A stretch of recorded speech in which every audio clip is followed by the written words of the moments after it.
এখন ইমাম সিদ্দিক উনি কাবা সারিয়ে নবীর দিকে ফিরে আছে, আমার রাসূল ওনাদের দিকে তাকায় আছে, ওনার নবীর দিকে তাকিয়ে আছে, এক প্রেমের খেলা চলছে।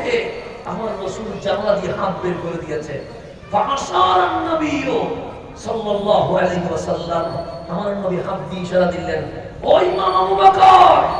আমার মুসল্লি কাবা ছেড়ে আমার দিকে তাকিয়েছে, নামাজ ভাঙে নাই। তুমি ইমামের মুসল্লা ছেড়ে মুক্তাদির মুসল্লা এসেছো, নামাজের সমস্যাই হয় নাই। তুমি কাবা ছেড়ে আমার দিকে ফিরেছো, নামাজের সমস্যা হয় নাই। আতিমু সালাতাকুম, বাকি নামাজ আদায় করো। কেন? সেই দিকে ছিল এটা কাবা ছিল, সেই দিকে ফিরছিল এটা কাবা ছিল। এটার নাম আহলে সুন্নাত ওয়াল জামাত। এটা আহলে সুন্নাত।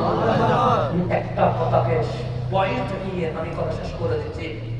নবী যদি পিছনে থাকে, নবী যদি কি থাকে, কাবা যদি সামনে থাকে, কাবা যদি কি থাকে, সামনে থাকে, নবীকে পিঠ দিলে ঈমান চলে যায়। নবীর পিঠ দিয়ে কি যায়?